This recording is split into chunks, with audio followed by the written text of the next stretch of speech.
तराना Medina Medina मोमिनों का तमन्ना अल्लाहुम्मा सय्यिदना मौलाना वअला आलि सय्यिदिना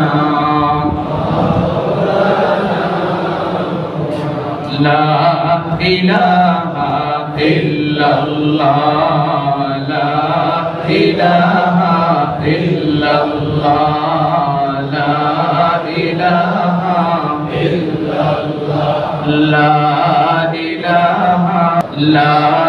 इल्लल्लाह मुहम्मदुर रसूलुल्लाह सल्लल्लाहु अलैहि वसल्लम। मुअज़्ज़ज़ मुसल्लिन किराम, मुरब्बियान आज़म, पर्दार अंतराले मा ও বোনেরা, আল্লাহর প্রিয় বান্দা বান্দীরা, রাহিমানি ও রাহিমাকুমুল্লাহ, আসসালামু আলাইকুম ওয়া রাহমাতুল্লাহ। মহান আল্লাহ জাল্লা জালালুহু আম্মা নওয়ালুহুর শাহী বারগাহে লাখো কোটি শুকর এবং সুজুদ আদায় করছি যে রব্বুল আলামিন রমাদানুল মুবারকের পরবর্তী মাস শাওয়ালের আজকের এই বরকতময় জুমায় আল্লাহ সুবহানাহু ওয়া তাআলা দ্বিতীয় শাওয়ালের দ্বিতীয় জুমায় আল্লাহ পাক আমাদেরকে তার ঘরের মেহমান বানিয়ে আল্লাহর ঘরে অবস্থান করার রহমতের শামিয়ানায় নিজেদেরকে আশ্রয় দিয়েছেন। সেই মহান মনিবের দরবারে কালেমাত শুকর আদায় করে বলি আলহামদুলিল্লাহ। দরুদ ও সালাম পেশ করছি প্যারে নবী রাসূল আরবি সাল্লাল্লাহু আলাইহি ওয়াসাল্লামের নুরানি ইরফানি মুতাবাররক কদম মুবারকে, যিনি আজ থেকে ১৫০০ বছর পূর্বে উম্মতের জন্য, তার পেয়ারা উম্মতের জন্য যে ভবিষ্যৎবাণীগুলো করেছেন, যে সতর্কবাণী করেছেন, তার প্রতিটি অক্ষরে অক্ষরে পুঙ্খানুপুঙ্খ হারফান বিহারফিন সবগুলো আমার আল্লাহ বাস্তবায়ন করেছেন। বলেন সুবহানাল্লাহ। আপনারা ইতিমধ্যেই সংবাদ মাধ্যমে সংবাদ পেয়েছেন যে মরুর দেশের মতো একটা জায়গা সংযুক্ত আরব আমিরাতে, সেখানে কিভাবে ঝড় বৃষ্টি, দেখেছেন না? এই যে আবহাওয়া বিপরীত মুখী আচরণ, এই সতর্কবাণীটা আজ থেকে ১৫০০ বছর আগে মরুর বুকে নবীজি বলেছেন যে এই মরুর দেশে সবুজ শ্যামল তৃণলতা সবুজে আচ্ছাদিত হয়ে যাবে। বলেন সুবহানাল্লাহ। যারা হাজরিন, এই যে আবহাওয়ার পরিবর্তন, পরিবেশের পরিবর্তন, জলবায়ুর পরিবর্তন, আমাদের মন মানসিকতার পরিবর্তন, চিন্তার পরিবর্তন, যুগের পরিবর্তন, সব কিছুর পরিবর্তন করেন কে? আল্লাহ। আল্লাহ পাক সব কিছুর ক্ষমতা নিজের হাতে রেখে দিয়েছেন, মানুষকে শুধু চিন্তা করার শক্তি দিয়েছে। প্যারা হাজরিন, এই পরিবর্তনের আলোকে আমরা কিছু কথা জানবো। আজকের আলোচ্য বিষয় আমাদের যুব সমাজদেরকে নিয়ে, আমাদের সন্তানদেরকে নিয়ে। আমরা এখানে যারা আছি ৩০-এর ঊর্ধ্বে যাদের বয়স, ৩০ থেকে ৭০, ৭৫, ৬০ যারা আছেন, কেউ বাবা, কেউ চাচা, কেউ দাদা, আমাদের প্রত্যেকের ঘরে ছোট বাচ্চা, যুবক সন্তান, ভাই ভাতিজা, আমাদের পরিবারের প্রত্যেকের ঘরে আছে না নাই? আমরা দুইটা ঘটনার পরিপ্রেক্ষিতে একটু বিশ্লেষণ করব যে আমাদের যুব সমাজ আজকে কোথায় যাচ্ছে। যুব সমাজ তারা আলাদা কোনো কিছু না। যে যুবকটা আছে সে আমারই ভাই, আমারই সন্তান, আমারই ছেলে। সে একসময় শিশু ছিল, কিশোর হয়েছে, এরপরে আস্তে আস্তে বড় হয়েছে। তার সম্পর্কে আমার আপনার কি দায়িত্ব আছে? আল্লাহ কোরআনের সূরা তাহরীমের আল্লাহ রাব্বুল আলামিন 15 নং আয়াতে জানায় দিচ্ছেন। আল্লাহ বলছেন, ইয়া আইয়ুহাল্লাযীনা আমানু, হে ঈমানদারগণ, ইয়া আইয়ুহাল্লাযীনা আমানু কু আনফুসাকুম ওয়া আহলিকুম নারা, বলেন সুবহানাল্লাহ। হে ঈমানদারগণ, তুমি নিজে জাহান্নামের আগুন থেকে বাঁচাও, তোমার পরিবারের যত সদস্য আছে, শিশু যুবক যারা আছে তাদেরকেও জাহান্নামের আগুন থেকে বাঁচাও। নির্দেশ কার? আমরা এই জিনিসটা করি না। এখানে আমরা যারা আসছি, অনেকেই করেছেন, অনেকেই ছেলে সাথে নিয়ে আসছেন, কিন্তু আমরা যখন ঘর থেকে বের হয়েছি, আপনি কি বা আমি কি আমার স্ত্রীকে বলেছি তুমি জোহরের নামাজটা পড়ে নিও? আমি কি আমার ছেলে যার বয়স 7 বছর পার হয়েছে তাকে কি সাথে নিয়ে এসেছি? আমার অধীনস্থ যারা আছে তাদের প্রত্যেককে জাহান্নামের আগুন থেকে বাঁচানোর দায়িত্ব কার? আমার। আল্লাহ না, আল্লাহ দায়িত্ব তো আপনাকে দিয়েছে। কু আনফুসাকুম, তুমি নিজে বাঁচো, ওয়া আহলিকুম, পরিবারকে বাঁচাও। সুবহানাল্লাহ। আপনারা দেখেছেন কিছুদিন পূর্বে ট্রেনে আগুন দেওয়া হয়েছিল। এক ভাই তার স্ত্রী সন্তানকে আগুন থেকে বের করতে পারে নাই, বিধায় সে নিজেও সেই আগুনের মধ্যে জীবন দিয়েছে কি দেয় নাই? বলেন। আপনারা দেখেছেন বাইরের মানুষ তাকে ট্রেনে বের করতে চেয়েছে, কিন্তু সে আসে যে আগুনে তার সন্তান পড়েছে, যে আগুনে তার স্ত্রী মারা গিয়েছে, সেই আগুন থেকে সে বের হয়। এর পূর্বে কিছুদিন পূর্বে দেখেছেন পুরা ঢাকায় আগুন লেগেছে। তাও ওই ব্যক্তি ঘুমিয়েছিল তার পরিবারকে নিয়ে, পরিবার, স্ত্রী, সন্তান, তারা যেহেতু আগুনে পুড়ে গেছে, ওই লোক ইচ্ছে করে আগুন থেকে আর বের হয় নাই। তার মানে কি বোঝা গেল? যে আমরা আমাদের সন্তান, পরিবার, পরিজন, তাদের প্রতি আমাদের যে দায়িত্ববোধ আমরা যথাযথভাবে পালন করার চেষ্টা করি, কিন্তু দুনিয়ার ব্যাপার, আখিরাতের ব্যাপারে না। আমরা মনে করি আমাদেরকে আল্লাহ সন্তান দিয়েছেন, এদেরকে 2-4-5টা ফ্ল্যাট, বাড়ি, গাড়ি করে দেওয়া, তাকে প্রতিষ্ঠিত করে দেওয়া, জমিনের বুকে এস্টাবলিশ করা, এটি বুঝি আমার দায়িত্ব না। আল্লাহ প্রথম দায়িত্ব বলছেন, কু আনফুসাকুম ওয়া আহলিকুম নারা, নিজে এবং পরিবার। দুনিয়ার আগুন থেকে যেভাবে নিজেদেরকে রক্ষা করো, সেভাবে জাহান্নামের আগুন থেকেও রক্ষা করো, বলেন সুবহানাল্লাহ।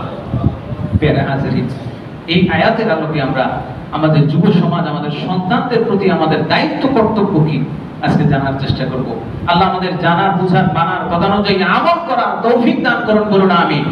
আজকের সমাজের মধ্যে যত অশ্লীলতা, যত ভয়াবহতা, যত অন্যায়, অনাচার, যত কিছু হয়, এই সমস্ত দায়ভার আমার আপনার প্রত্যেকের ঘাড়ে আসবে কি আসবে না? ছেলে গ্যাং, ছেলে এলাকার সন্ত্রাসী, টেরোরিস্ট, এই সন্তানটা, এই যুবকটা, এই সন্ত্রাসীটা কারো ছেলে, কারো ভাই, কি বলেন ঠিক কিনা? আমাদের চোখের সামনে আমাদের যুব সমাজ ধ্বংস হয়ে যাচ্ছে। প্রিয় হাজিরিন, আমার আল্লাহ রাব্বুল আলামিন সন্তান জন্মের পর থেকে বালেগ হওয়া পর্যন্ত একজন মা বাবার জন্য 12টি দায়িত্ব দিয়েছেন, বলেন সুবহানাল্লাহ। কয়টি দায়িত্ব? 12টি। এবং সন্তান বালেগ হওয়ার পরেও তার প্রতি খোঁজ খবর নেওয়া, তাকে পরামর্শ দেওয়া, তাকে ভালো উপদেশ দেওয়া, সেটির নির্দেশও আমার আল্লাহ কোরআনে দিয়েছেন, বলেন সুবহানাল্লাহ। কোরআনের সূরা লুকমানের 13 থেকে 19 নং আয়াতে আমার আল্লাহ সেই কথা বলে দিচ্ছেন। আল্লাহ বলছেন, সূরা লুকমানের 13 নং আয়াত থেকে 19 নম্বর আয়াত পর্যন্ত আল্লাহ বলছেন, নবী হযরত লুকমান আলাইহিস সালাতু ওয়াস সালাম সাধারণ একজন মানুষ ছিলেন, না নবী ছিলেন, না রাসূল ছিলেন। তিনি সাধারণ একজন আল্লাহর প্রিয় বান্দা ছিলেন। কেউ বলছেন তিনি ছিলেন নাজ্জার, কাপড় কাচতেন, ধোপা ছিলেন, কেউ বলছেন তিনি কাঠমিস্ত্রি ছিলেন। কিন্তু সন্তানের প্রতি তার যে দায়িত্ববোধ, সন্তানের প্রতি তার দায়িত্ববোধের কারণে একজন সাধারণ কাঠুরিয়া, কাঠমিস্ত্রি কিংবা ধোপা, তিনি সন্তানকে কিভাবে মোটিভেট করেছেন, কিভাবে সুপারভাইজ করেছেন, কিভাবে সন্তানকে আদর্শ সন্তান হিসেবে মানুষ করেছেন, গড়ে তুলেছেন। আল্লাহ সেই বাবাকে আদর্শ বাবা হিসেবে কোরআনে ঘোষণা দিয়েছেন, সুবহানাল্লাহ।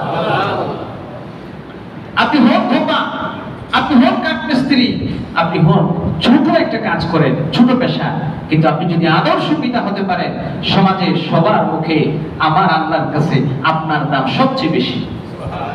আপনি হাজার কোটি টাকার মালিক হন, কিন্তু সন্তান রেখে গেছেন বখাটে সন্ত্রাসী, আপনাকে সবাই থুতু দিবে। এই জন্য আল্লাহ কোরআনে সূরা লোকমানে কত সুন্দর করে বলছেন, আল্লাহ বলছেন যে নবী হযরত লোকমান তিনি তার সন্তানকে বলছেন, ইয়া বুনাইয়া, হে সন্তান, ইন্নাহা ইন তাকুম মিসকাল হাববাতিন মিন খারদালিন, যদি কোনো ছোট্ট একটা সরিষা দানা কোনো পাথরের মধ্যে থাকে তাও আমার আল্লাহ দেখেন। সুতরাং সন্তান, তুমি রুমের দরজা বন্ধ করে কি করো না করো, কার সঙ্গে যোগাযোগ করো, কি দেখো না দেখো, আমার আল্লাহ সব দেখে। বলেন সুবহানাল্লাহ। কিভাবে সন্তানকে মোটিভেট করে? প্যারে হাজিরিন, আমরা তো আমাদের সন্তান দুইটি ঘটনা আমাদের চোখের সামনে হাতে আঙুল দিয়ে দেখে দিয়েছে যে আমি যতই ইবাদত করি, যতই বন্দেগী করি, কাল কিয়ামতের ময়দানে আপনাকে যখন জিজ্ঞেস করা হবে আপনার সন্তানের ব্যাপারে, এই সন্তানের ব্যাপারে আপনি কতটুকু দায়িত্ব রেসপন্সিবিলিটি পালন করেছেন, আমার আপনার জবাব থাকবে না। মনে রাখবেন, সন্তান আমরা সবাই চাই। এই সন্তানগুলো আল্লাহর পক্ষ থেকে বিশেষ নেয়ামত। আল্লাহ কোরআনে দুইটা শব্দ ব্যবহার করেছেন সন্তানদের ব্যাপারে, দুইটা শব্দ ব্যবহার করেছেন, বলেছেন জিনা এবং ফিতনা। কয়টা শব্দ? দুইটা শব্দ। একটা বলছেন জিনা আর একটা বলছেন ফিতনা। কোরআনের সূরা কাহফের মধ্যে আল্লাহ বলছেন, আল মালু ওয়াল বানুনা জিনাতুল হায়াতুদ দুনিয়া। ও দুনিয়ার মানুষ, পিতারা বাবারা যারা আছো, শুনো, তোমার জন্য সম্পদ এবং সন্তান এই দুইটা হলো দুনিয়ার জিনা, সৌন্দর্য। বলেন সুবহানাল্লাহ। সন্তান যখন মানুষের মতো মানুষ হয়, সন্তান যখন মানুষের মতো মানুষ হয়, প্রতিষ্ঠিত হয়, সন্তান যখন সমাজের মধ্যে সম্মান অর্জন করে, সন্তানের সম্মানে পিতামাতা সম্মানিত। কথা কর ঠিক কিনা? আব্দুর রহমান ইবনে ফাররুখ মুজাহিদ তাবেঈ ছিলেন। হযরত ওমরের জামানায় এই আব্দুর রহমান ইবনে ফাররুখ তিনি হযরত ওমর রাদিয়াল্লাহু তাআলা আনহুর জামানায় মুসলমানদের রাজ্য সীমা যখন বৃদ্ধি পেল, তিনি যখন জিহাদে চলে গেলেন, আব্দুর রহমান ইবনে ফাররুখ যাওয়ার সময় স্ত্রীর কাছে ৩০,০০০ স্বর্ণ মুদ্রা রেখে গিয়েছেন। সুবহানাল্লাহ। কত হাজার? ৩০,০০০। ১ টাকা ২ টাকা না। তখনকার জামানায় একটু বুঝে নিন অ্যামাউন্টটা কেমন হয়। ১০ দিনার দিয়ে একটা সবচেয়ে ভালো মানের দামি, সবচেয়ে ভালো মানের উট পাওয়া যেত মাত্র ১০ দিনার দিয়ে। বলেন সুবহানাল্লাহ। হিসাব করেন কত হাজার উটের দাম। এতগুলো টাকা দিয়ে আব্দুর রহমান ইবনে ফাররুখ তিনি যখন চলে গেলেন, যাওয়ার পরে ৩০,০০০ দিয়ে উনি চলে গেলেন। ৩০ বছর পর আসছেন। কত বছর পর? আছে না আমাদের এই দেশে বিয়ে শাদী করে অনেক ভাইয়েরা ইতালি ফ্রান্স চলে যায়, ১২, ১৪, ১৫ বছর পরে আসে। আসে কি আসে না? অনেকে বউ বাচ্চা রেখে যান, আইসা দেখেন কিচ্ছুই নাই, সব আরেকজনের সাথে চলে গেছে। এরকম হয় কি হয় না? পেয়ারা হাসিলেন। আব্দুর রহমান ইবনে ফাররুখ তিনি যখন চলে গেছেন, ৩০ বছর পর বাড়িতে আসছেন। বাড়িতে আসার পরে স্ত্রীকে ডাক দিলেন, বিবিকে ডাক দিলেন। ডাক দিয়ে প্রথমেই বললেন, ৩০টি বছর বাহিরে জিহাদ করেছি, ইসলামী সালতানাতের জন্য কাজ করেছি। আমি আমার জীবনের সমস্ত সম্পদ, সমস্ত সঞ্চয়গুলা তোমার কাছে রেখে গিয়েছিলাম। সুবহানাল্লাহ। বিদেশ থেকে যখন স্বামী আসে বাড়িতে, আসার পর আগেই কিন্তু স্ত্রীর কাছে হিসাব নেয় যে মাসে মাসে টাকা দিছি, ১০ লক্ষ টাকা, ২০ লক্ষ, ৫০ লক্ষ টাকা যে তোমার অ্যাকাউন্টে পাঠাইছি, এই টাকাটার হিসাব কি? কথা ঠিক কিনা? নিবে কি নিবে না? অবশ্যই নিবে। স্বামী যখন হিসাব চাইলেন, স্ত্রী বলছেন, স্বামী হে আমার, আপনি আমার কাছে টাকার হিসাব অবশ্যই পাবেন, অবশ্যই এটি আপনার হক। তবে আমি বলবো নামাজের সময় হয়ে গেছে, আপনি মসজিদে নববীতে যান, নামাজটা পড়ে আসেন, আর নামাজ পড়ে আসার পরে ফ্রেশ হয়ে আসেন, খাওয়া দাওয়া করেন, তারপরে আমি হিসাব দেব। বলেন সুবহানাল্লাহ। আব্দুর রহমান ইবনে ফাররুখ যখন মসজিদে গেলেন, মসজিদে যাওয়ার পরে মসজিদে নববীতে নামাজ শেষ করার পর তিনি দেখলেন ৩০ বছরের একটা যুবক নামাজের কাতার নামাজ শেষ করে ভেঙে মিম্বরের মধ্যে বসলো। বসার পরে শত শত মানুষ তার সামনে বসে গেল। তিনি যখন হাদিসের দরস দিচ্ছেন, বড় বড় উলামায়ে কেরাম এবং তার সামনে তার আলোচনা হাদিসের দরসের মধ্যে ছাত্র হিসেবে জামানার সবচেয়ে বড় আলেম ইমাম মালিকও তার হাদিসের দরস নিচ্ছেন। বলেন সুবহানাল্লাহ। বড় বড় উলামায়ে কেরাম তার দরসে বসে আছেন, হাদিসের দরস দিচ্ছেন। আব্দুর রহমান ইবনে ফাররুখ তিনি ওই বেচারা বিদেশ থেকে আসছে, তারপরে মসজিদের মধ্যে যখন একটু তালিম হয়, ইমাম সাহেব একটু আলোচনা করে, একটু শুনি না কি বলে। আর এত লোক বসে গেছে, যখন বসলো, বসার পরে শুনতেছে, তাকায় আছে যে লোকটা মিম্বরের মধ্যে আলোচনা করতেছে, তার চেহারাটা আমার চেহারার সাথে মিল আছে। বলেন না সুবহানাল্লাহ। আব্দুর রহমান ইবনে ফাররুখ যখন দেখলেন মজলিস শেষ হলো, শেষ হওয়ার পর দেখতেছে সমস্ত মানুষগুলো এসে তার কদম বুসি করতেছে। সুবহানাল্লাহ। কি 60 বছর কি 70 বছরের মুরব্বী আয়েশা তার হাতে মুসাফা করতেছে। তার এত সম্মান, এত তাওযীম করার পরে উনিও মুসাফা করে ঘরে চলে গেলেন। কিছুক্ষণ পর বাসায় যাওয়ার পরে স্ত্রী বলতেছেন, আপনি আপনার সম্পদের হিসাবটা যদি চান, আমি আপনাকে সম্পদের হিসাব দিতে পারবো না। আপনার 30,000 সেই স্বর্ণ মুদ্রা কিছুক্ষণের মধ্যে আপনার ঘরে চলে আসবে। আব্দুর রহমান ইবনে ফাররুখ ঘরের মধ্যে বসে আছেন, খাবার দাবার খাচ্ছেন। এমন সময় দরজার মধ্যে কড়া নাড়লো। তিনি উঠে গিয়ে দরজা খুলে দিবেন। এবার স্ত্রী বললেন, আপনি খাওয়া দাওয়া করেন, আমি দরজা খুলে দিই। এবার দরজা যখন খুলে দেওয়ার পরে তিনি দেখলেন তার ঘরের মধ্যে জামানার সবচেয়ে বড় মুহাদ্দিস রবিআ ইবনে আব্দুর রহমান তার ঘরে তার সামনে দাঁড়ানো। বলেন সুবহানাল্লাহ। এবার স্ত্রী আব্দুর রহমান ইবনে ফাররুখকে ডেকে বলেন, আপনি কি আপনার 30,000 স্বর্ণ মুদ্রা চান, নাকি এই লোককে চান? আল্লাহ রাব্বুল আলামিন আপনার সেই 30,000 স্বর্ণ মুদ্রার বিনিময়ে আল্লাহ রাব্বুল আলামিন আপনার ঘরে এমন একটা নেককার সন্তান দিয়েছেন। বলেন সুবহানাল্লাহ। এরকম নেককার সন্তান আমরা চাই কি চাই না? কথা বলেন, চাই কি চাই না? সকলেই চাই, কিন্তু সেই চাওয়ার জন্য আমাদের কিছু করি না। প্যারা হাজিরিন, একটা নেক সন্তান এত সহজ নয়। প্রথমে নেক সন্তানের জন্য আল্লাহর কাছে দোয়া করতে হয়। নবী ইব্রাহিম আলাইহিস সালাম 20 বছর থেকে দোয়া শুরু করছেন। দোয়া করতে করতে 93 বছর যখন হইছে, দোয়া করতেছেন, রব্বি হাবলি মিন লাদুনকা রব্বানা হাব লানা মিন আজওয়াজিনা ওয়া যুররিয়াতিনা কুররাতা আয়ুন। 90 বছর, 93 বছর, 70 বছর পর্যন্ত দোয়া করছেন। 90 বছর বয়সে আল্লাহ তার সেই দোয়ার ফল দিয়েছে। নবী ইসমাঈল এমন সন্তান দিয়েছেন যে সন্তান বলতেছে, হে বাবা, ইয়া আবাতি ফাআল মা তুমার, বাবা গো, আল্লাহ আপনাকে যেটা নির্দেশ দিয়েছে, আমাকে জবাই করতে বলছে, আমি রাজি আছি। বলেন সুবহানাল্লাহ। এমন সন্তান সহজেই নয়। নবী জাকারিয়া আলাইহিস সালাম দোয়া করতে করতে বুড়ো হয়ে গেছে। দোয়া করতে করতে বুড়ো হয়ে যখন মরিয়মের রুমে গেছেন, তখন তাকে দেখা তারও মায়া লাগলো যে মরিয়মের মতো এত একটা নেককার সন্তান আল্লাহ হান্না বিনতে ফাখুসকে দিয়েছে, ইমরানকে দিয়েছে, আমারও তো দিতে পারো। ওই জায়গায় তাকে দেখে দোয়া করছে, আল্লাহ তার দোয়া কবুল করছে। জাকারিয়াকে আল্লাহ ইয়াহইয়া নবী দান করছে। সুবহানাল্লাহ।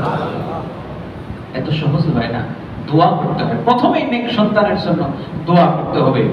কি করতে হবে বলেন? দোয়া। মা বাবার দোয়া সন্তানের জন্য কখনো বিফলে যায় না। এই যে আমি এখানে বসে আছি, আমার বিশ্বাস, আমার যোগ্যতা আমাকে এখানে আনে নাই, অবশ্যই মা বাবার দোয়ার কারণে। কথা ঠিক কিনা? প্রত্যেকটা মানুষ আমরা এখানে যে যেখানে আছেন, যাদের উপরে মা বাবার দোয়া আছে, অবশ্যই তারা প্রতিষ্ঠিত। বলেন সুবহানাল্লাহ।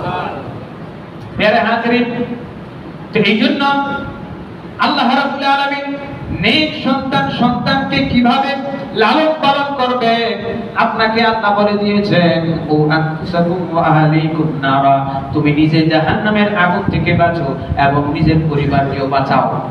প্যারা হাজিরিন, এবার আসি সন্তানের প্রতি যে 12টা দায়িত্ব আল্লাহ আমাদেরকে দিয়েছেন। প্রথমেই হলো সন্তানের প্রতি, সন্তানের 12টার মধ্যে 2টা জিনিস আপনাকে সন্তান জন্মের আগে করতে হবে।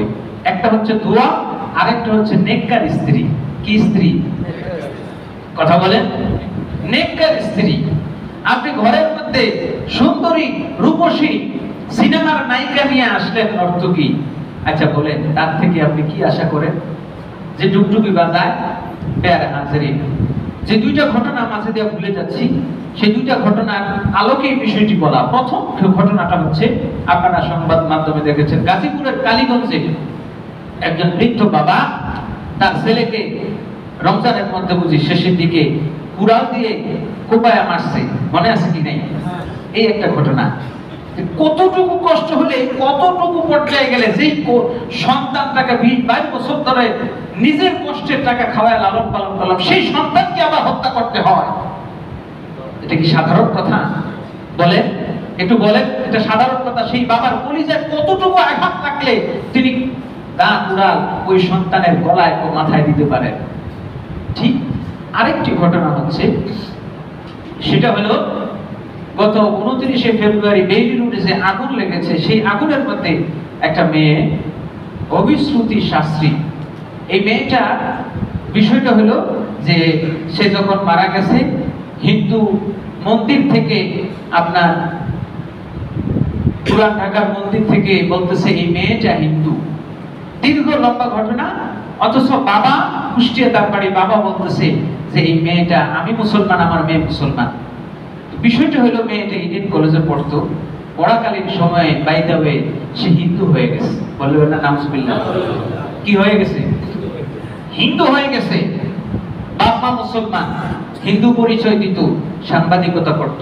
এই দুইটা ঘটনা বলার উদ্দেশ্য হলো, দেখেন আমার একজন বাবা কোন পর্যায়ে গেলে সন্তানকে হত্যা করতে পারে, আর একটা সন্তান কতটুকু বেখবর হলে, বাবা মা তার প্রতি কতটুকু দায়িত্ব জ্ঞানহীন হবে, কতটুকু ইরেসপন্সিবল হবে, বাবা মায়ের কারণে এই সন্তানটা হিন্দু হয়েছে। কথা কোন ঠিক কিনা?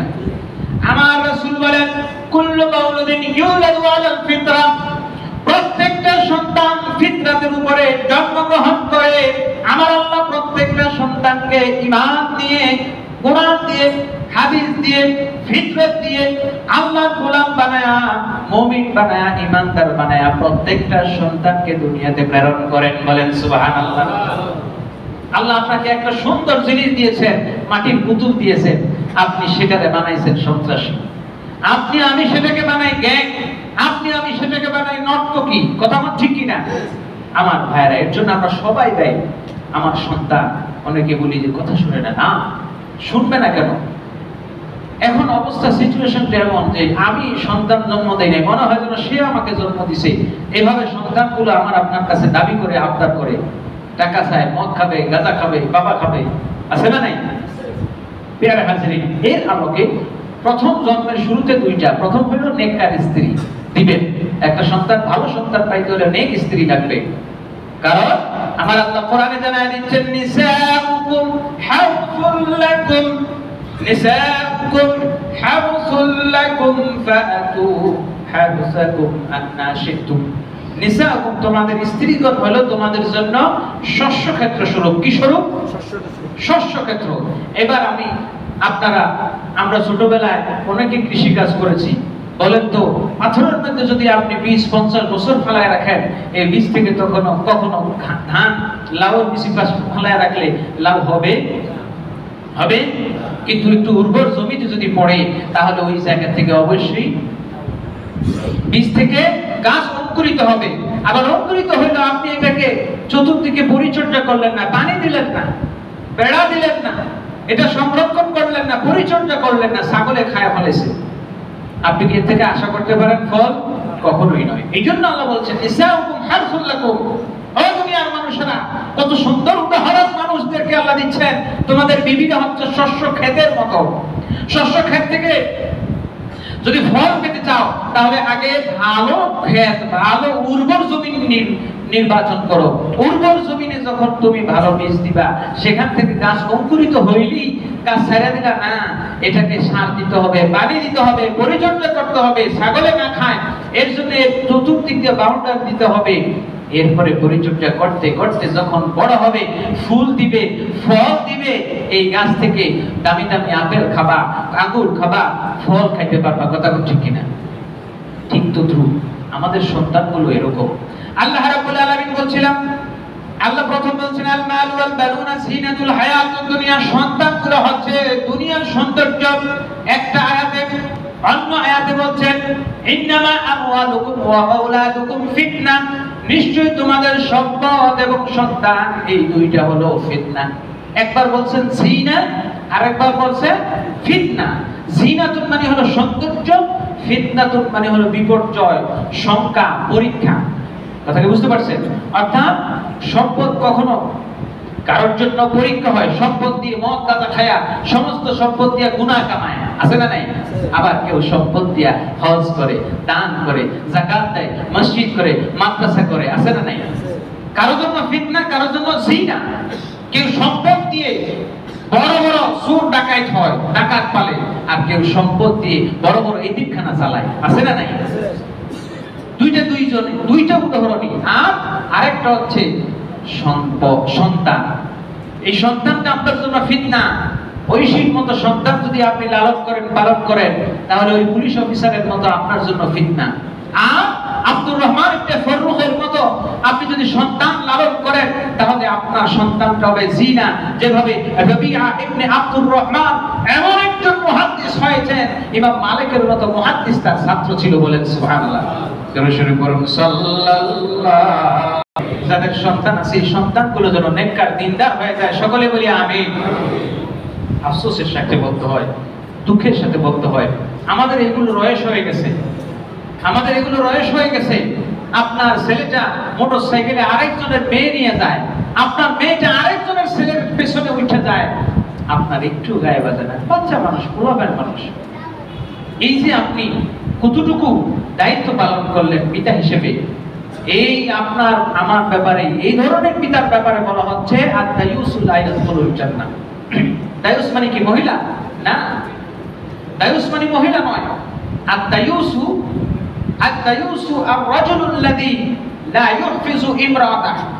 দায়ুস ওই ব্যক্তি বলা হয় যে ব্যক্তি তার অধীনস্থ কন্যা, বোন, স্ত্রী তাদেরকে পর্দার মধ্যে, তাদেরকে দ্বীনের মধ্যে রাখতে পারে না, ওই ব্যক্তিকে দায়ুস বলে। আর জান্নাতের মধ্যে লেখা আছে আদ-দায়ুসু লা ইয়াদখুলুল জান্নাহ। দায়ুস কখনো জান্নাতের গ্রাণ পাবে না, বলে না নাউযুবিল্লাহ। প্যারা হাজারে সন্তানের প্রতি বাকি 10টি যে দায়িত্ব, সেটি হচ্ছে সন্তান যখন ভূমিষ্ঠ হবে, দুনিয়ায় আসবে, আসার পরে আমরা কি করব? ফেসবুকে স্ট্যাটাস দেব, সংবাদ জানিয়ে দেব, বিশাল ভুরি ভোজের আয়োজন করব, বার্থডে সেলিব্রেট করব, মানুষকে জানাবো।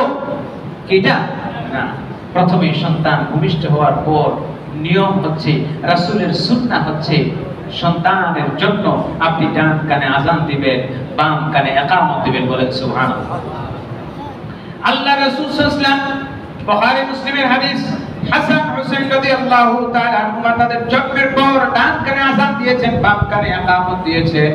সন্তান জন্মের পর তার কানে যখন প্রথম আল্লাহু আকবার ধ্বনি যাবে, সঙ্গে সঙ্গে তার হৃদয়ের মধ্যে ওই কথাটা জেগে যাবে, বলেন সুবহানাল্লাহ, গেঁথে যাবে।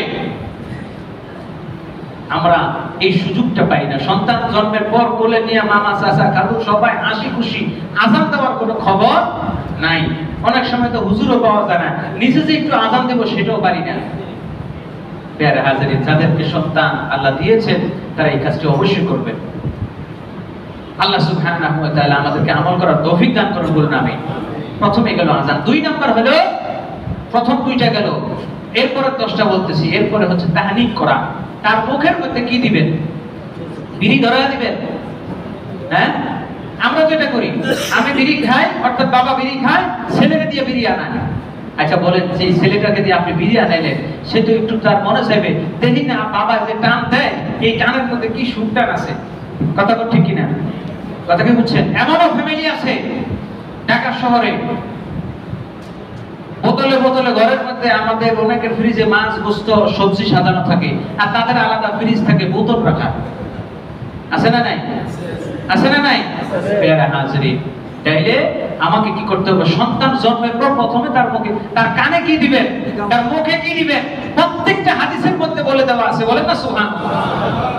প্রথমে কানের মধ্যে আকটুম বাকটুম হ্যাপি বার্থডে টু ইউ, এটি নয়, বরং তার কানে আযান দেন, এই সন্তানটা কিয়ামত পর্যন্ত সেই সন্তানের কানের মধ্যে প্রথম আল্লাহু আকবার ঢুকছে, মরণের আগ পর্যন্ত আল্লাহর নাম ভুলবে আর একটু বাগডুম ঘোরাডুম দিবেন, এই সেই তখন জন্মের পরে আপনার মাথায় পিস্তল ঠেকাই দিবে, কারণ সে আল্লাহর নামটা শুনে নাই। তার মুখে হরে কৃষ্ণ হরে রাম হবে। ওই যে বাবাটা কুষ্টিয়ার সেই বাবা, হতভাগা বাবা, তার সন্তানের লাশটা নিতে পারে নাই, 10 দিন সেখানে ছিল, কারণ সবাই বলতো সেটা হিন্দু, সে নিজের নাম পরিচয় দিয়েছে হিন্দু। আমার বাইরের জন্য বাবা মাদেরকে সতর্ক থাকতে হবে। আমাদেরকে সন্তান আল্লাহ দিয়েছেন, আল্লাহ এই সন্তান সম্পর্কে জিজ্ঞেস করবেন। নবীজি বলেছেন কুল্লুকুম রাঈন ওয়া কুল্লুকুম মাসউলুন আন রাইয়াতিহি, তোমাদের প্রত্যেকেই দায়িত্বশীল, প্রত্যেককে তার দায়িত্ব সম্পর্কে জিজ্ঞেস করা হবে। এরপরে তার মুখে কি দিবেন? কানে আযান দিবেন। এরপরে মুখের মধ্যে একটু মধু, একটু খেজুর চিবিয়ে, বুজুর্গানে কেরাম কোন আলেমকে দিয়ে, নেককারকে দিয়ে খেজুর চাবায়া দেওয়া, বলেন না সুবহানাল্লাহ। এর মাধ্যমে কি হবে? তার জবানের মধ্যে পবিত্র জিনিস ঢুকলো, হালাল জিনিস ঢুকলো, হালাল জিনিস, বরকতময় জিনিস ঢুকলো। সাহাবায়ে কেরাম নবীজির কাছে দৌড়ে, বুখারী মুসলিমের অসংখ্য হাদিস আছে, নবীজির কাছে দৌড়ে নিয়ে যাইতেন এই জিনিসগুলো। এরপরে এই তাহনিক করা, এটাকে বলা হয় তাহনিক করা, কারণ সর্বপ্রথম তার পেটের মধ্যে যখন পবিত্র জিনিস ঢুকবে, এই ছেলেটার মুখ দিয়া বোতলের পানি কখনো ঢুকবে? কথা বলে ঢুকবে না। এরপরে আকিকা করা, এটি সুন্নাহ। 3 নাম্বার। 4 নাম্বার হচ্ছে উত্তম একটা নাম রাখা। টলটু, বল্টু, সোল্টু, বল্টু, নামের কিন্তু তাসির আছে, নামেরও তাসির আছে। নবীজি সাল্লাল্লাহু আলাইহি ওয়াসাল্লামের কাছে এক সাহাবী আসলেন, এসে বলতেছে, নবীজি তাকে জিজ্ঞেস করলেন তোমার নাম কি? বলতেছে আমার নাম হলো কাসিম। কাসিম মানে মিথ্যাবাদী। বলতেছে তোমার সাথে যে একটা কুকুর নিয়ে আসছো, কুকুরটার নাম কি? বলতেছে কুকুরের নাম হলো রাশেদ। কুকুরের নাম কি? রাশেদ। রাশেদ মানে হলো যে পথ দেখায়, রাশেদ। কুকুরের নামটা সুন্দর রাখছে, কিন্তু মানুষের নামটা সুন্দর রাখে না। নবীজি বললেন কুকুরের নামটা হবে তোমার নাম হলো রাশেদ, আর তোমার এটার নাম কাসেম, নামটা দিবা কুকুরকে। বলেন না সুবহানাল্লাহ। আমরা এই জিনিসটা সমাজে দেখা যায়, কুকুর পালে, নিজের সন্তানটারে হাঁটায় নেয় আর কুকুরটারে বলে নিয়ে নেয়, নিজের সন্তানকে আলাদা বেড়ে রাখে, কুকুর বিছানা নিয়ে ঘুমায়, আছে না নাই? বড় লোকের মধ্যে আছে, আমাদের মধ্যবিত্তের মধ্যে জিনিসগুলো নাই। পেয়ারা হাজারি সন্তানের ব্যাপারে আরো অনেকগুলো বিষয় আছে, তার সুন্দর নাম রাখা। এরপরে আর একটা হাদিস বলেই শেষ করে দেই, সেটি হচ্ছে ছোট্ট একটা ইমাম হযরত লোকমান আলাইহিস সালাতু ওয়াস সালাম, তার কথা, তিনি তার সন্তানদেরকে যে নসিহতগুলো করছেন সেই 10টা বিষয় তিনি বলছেন লা তুশরিক বিল্লাহ, প্রথমেই আল্লাহর সাথে কখনো শিরক করবে না, এইভাবে নসিহত করবেন। সর্বশেষ এই হাদিসটা বুখারী, নবী সাল্লাল্লাহু আলাইহি ওয়াসাল্লাম বলছেন আন তুআদ্দিবা ইবনাকা আওলাদিকা, তুমি তোমার সন্তানকে যদি একটা আদব শিক্ষা দাও, এই একটা আদব শিক্ষা দেওয়ার বিনিময়ে আল্লাহ রাব্বুল আলামিন তোমার আমল নামায় কবুল, হজ, উমরা সওয়াব লিখে দিবেন। সুবহানাল্লাহ। আমরা সন্তানকে আদব শিষ্টাচার শিক্ষা দেই না, সব শিক্ষা দেই, ইংরেজি শিক্ষা দেই, বাংলা, অঙ্ক, গণিত সব শিক্ষা দেই, আদব শিক্ষা দেই না। আমাদের সন্তানগুলোকে যেভাবে ধ্বংস করা হচ্ছে আমাদের পরিবেশের দিক থেকে, 10টা বিষয়, আকিকা করা, আদব শিক্ষা দেওয়া, তাকে তো 7 বছর হলে নামাজের নির্দেশ দেওয়া, নামাজের জন্য নির্দেশ দেওয়া। আমরা কি করি? 7 বছর একটা হাদিসে বলেন, নবীজি বুখারী শরীফে যেখানে বলছে, মুসনাদ আহমদের মধ্যে মুরু আওলাদাকুম ওয়া হুম 70, মুরু আওলাদাকুম লিস-সালাতি, 7 বছর বয়সে নামাজের নির্দেশ দাও। আর আমরা মনে করি ছেলেটা ঘুমাইছে, থাক না, একটু ঘুমান, সারা রাত ধরে বসে বসে টিভি দেখছে, খেলা দেখছে, কত ক্লান্ত ছেলেটা, 10টা থেকে পরীক্ষা যাবে, সুতরাং ফজর পড়ে না। শেষে কি বলছেন? আরো গুরুত্বপূর্ণ, এই যে আমাদের সমাজে বেহায়াপনা হয় থেকে জানেন, পরিবার থেকে অশ্লীলতা, এই যে আরেকজনের মেয়ে নিয়ে মোটরসাইকেলে দৌড়ানো, রাস্তায় বের হওয়া যায় না, তাকানো যায় না, যেদিকে থেকে ওইদিকে, এরকম এই জিনিসগুলো তো কোনো একটা ফ্যামিলির বাচ্চা, এগুলো তো আসমান থেকে পড়ে নাই, শয়তান পয়দা করে দেয় নাই, আমাদের ঘর থেকে তো এগুলো বের হচ্ছে। কেন হচ্ছে? এই যে অশ্লীলতা, বেহায়াপনা। সেদিন ব্রাহ্মণবাড়িয়া দেখলাম, আলহামদুলিল্লাহ, পরিবেশ যখন এরকম হয়, কিছু মেয়ে ট্রাকে চড়ে ঈদের পরে দৌড়াইতেছে, আপনারা দেখছেন নেটে হয়তো, বা সবাই মিলে লাঠি মারা শুরু করছে। এভাবে যদি প্রতিরোধ শুরু হয়, শয়তানগুলো, বাবা-মা অনেক সময় কন্ট্রোল করতে পারে না পরিবেশের কারণে, আমরা সবাই যদি এগুলো প্রতিহত করি, সমাজের মধ্যে কোনো গ্যাং, মহল্লার মধ্যে কোনো সন্ত্রাস, চাঁদাবাজি থাকবে, এই বান্দরামিগুলো থাকবে, বান্দর সব সোজা হয়ে যাবে। সামাজিক ভাবে আমাদের যুব সমাজকে ঠিক করতে হবে, আমাদের মুরব্বীদের দায়িত্ব। মুরব্বীরা মনে করে যা গেছে গেছে, পেয়ারে হাজরিন, এই জিনিসটি করবেন না। যে বিষয়টি বলতে চেয়েছিলাম, হযরত লুকমান আলাইহিস সালাম তিনি তার সন্তানদেরকে উপদেশ দিয়েছেন, এবং ওই যে বললাম পরিবার থেকে অশ্লীলতা শিখে কোথা কেন নবীজি বলছেন ওয়াফারকু বাইনাহুম ফিল মাদাজি ওয়া হুম 10 সিনিন, 10 বছর হলে বিছানা আলাদা করো। আমরা কি করি, ছেলে মেয়ে স্বাস্থ্য ভাই খাদ্য বোন জায়গাতে বোন সব ছেলে মেয়ে আমরা একসাথে, আরো 10-15 বছর থাকুক না একসাথে। পেয়ারে হাজরিন, এই জিনিসগুলো কখন ফ্যামিলি থেকে আসে। এই জন্য অবশ্যই আমরা চেষ্টা করবো এই জিনিসটা, ছেলে সন্তানকে যে জিনিসগুলো এতক্ষণ বললাম, আদব শিক্ষা দেওয়া, নামাজের জন্য আদেশ দেওয়া, আর অশ্লীলতা বাহায়াপনা তাতে যদি মেয়েদের দূরে রাখতে চান, তবে 10 বছর বয়সেই স্বাস্থ্য বোন খাদ্য বোন জ্যাঠাতো বোন থেকে মেয়েদেরকে স্বাস্থ্য ভাই খাদ্য ভাই জ্যাঠাতো ভাই এদের থেকে একটু দূরে বিছানা আলাদা অবশ্যই করবেন। দেখা সাক্ষাৎ করা নিষেধ। আপনি আপনার মেয়েটাকে দিয়ে দিলেন স্বাস্থ্য ভাইয়ের সাথে ঘুরতে যাও, পেয়ারে হাজরিন, এগুলো কখনো করবেন, এটা রাসূলের নির্দেশ, হারাম হারাম।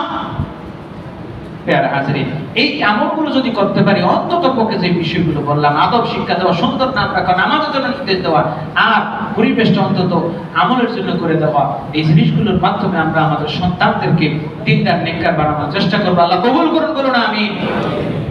সর্বশেষ যে বিষয়টি, আমরা সন্তানদের প্রতি আমাদের দায়িত্ব যথাযথ যদি পালন করি, আমাদের সন্তান অবশ্যই নেককার সন্তান হবে। আল্লাহ আমাদেরকে কবুল করুন। সন্তানদের প্রতি যথাযথ দায়িত্ব পালন যদি না করতে পারেন, এই সন্তান আপনার আমার জাহান্নামে যাওয়ার কারণ হবে। আল্লাহ আমাদের সবাইকে হেফাজত করুন, সকলে বলুন আমিন। প্রত্যেকের ঘরে দিনদার নেককার সন্তান দান করুন, বলুন আমিন। আমাদের যুব সমাজকে আল্লাহ হেফাজত করুন, সকলে বলুন আমিন। আমাদের সম্মানিত